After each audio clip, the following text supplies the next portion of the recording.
Moving to the other big story this morning, 43-year-old Lobsang Sangay will take oath as the Prime Minister-elect of the Tibetan government-in-exile today in Dharamshala. The Harvard scholar was elected to office earlier this year. Sangay's election is said to be a historic shift from the dominance of Tibetan politics by religious figures.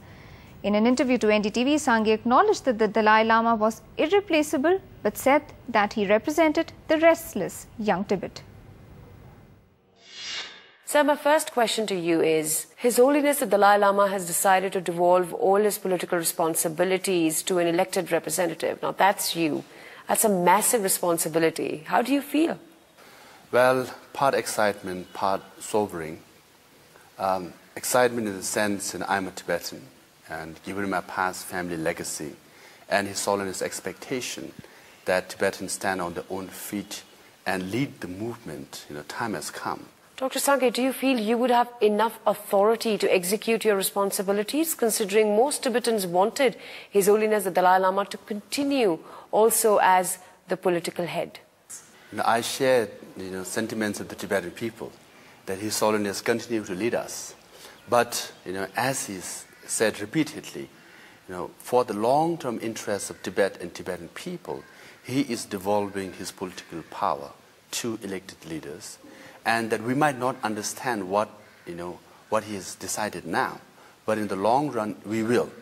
So, taking faith in his words, I have no choice but to live up to his expectation and fulfill his mission to establish and strengthen a secular democratic society.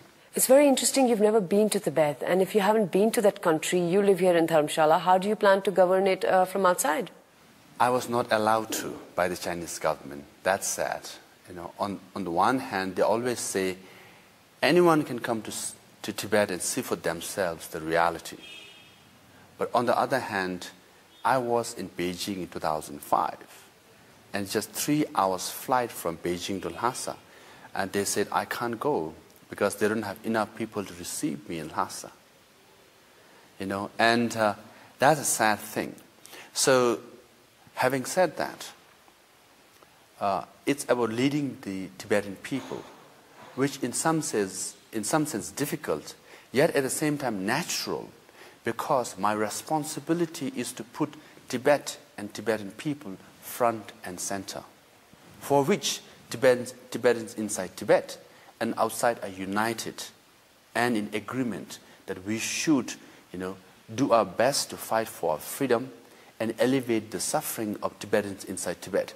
That way, Tibetans inside and outside will listen to and heed what I have to say and what I have to provide in my leadership.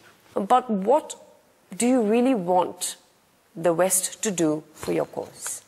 What we want the world to know, and India as well, is that what we are striving for is very much enshrined in Indian constitution or all the democratic countries. Freedom, equality, and justice. And people in the free world enjoy that.